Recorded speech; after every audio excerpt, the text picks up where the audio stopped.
The Israeli parliament has passed a controversial law that bars any activists or human rights groups critical of the Israeli Defense Forces from entering schools.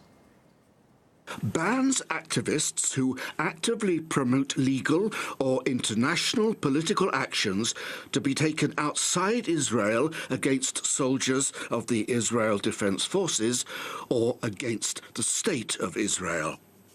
Anyone who wanders around the world attacking IDF soldiers will not enter a school.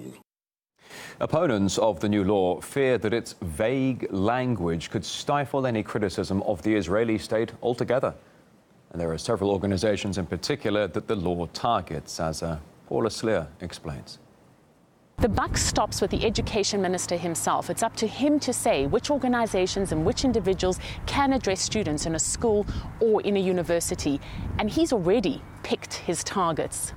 The reality in which organizations that undermine the legitimacy of the State of Israel and slander IDF soldiers get to school children has ended today. Breaking the silence crossed the line a long time ago of legitimate dialogue when they chose to slander the State of Israel in the international arena. Breaking the Silence is an Israeli non-governmental organization of army veterans who collect and publish testimonies of soldiers who served in the West Bank, East Jerusalem and Gaza. They tell their personal stories and eyewitness accounts of abuses to Palestinians. My company commander caught one kid in a daring operation. I remember he brought him up to the outpost and beat him up. He slapped him around and the kid was detained until his father came to get him. And I just remember how their parents came to the checkpoint and begged. It was dark. They begged us to release their kids.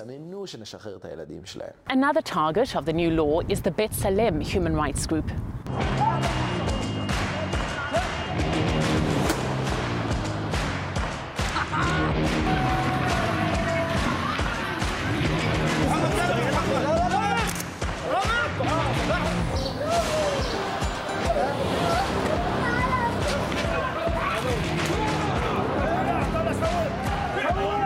During the discussion of the new legislation, one of the lawmakers, Sheli Yefimovich, called the initiators of the law cowards for trying to keep students away from different opinions, and particularly NGOs they don't like.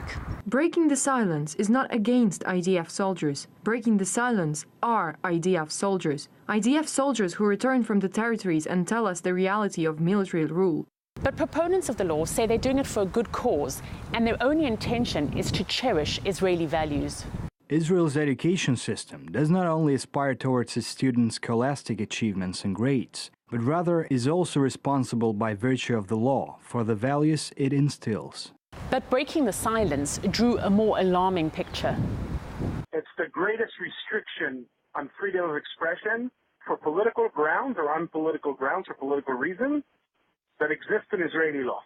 This is the end of Israeli society as an open society. And it's all being done for one reason: to silence criticism of the occupation and the settlements. There have been grassroots protests from some schools, and the principal of this school in North Tel Aviv, Techonet, says that the new law will not stop him from telling his students both sides of the Israeli-Palestinian story.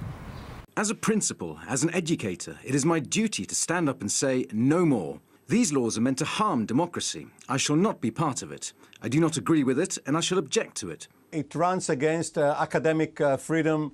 It has not been challenged in the High Court yet because the legislation is fresh. The NGO law is another dark step in the road towards the end of democracy in Israel. Israel is standing on the verge of the abyss because this is only one piece of legislation in a long list which intends to curtail freedoms of speech,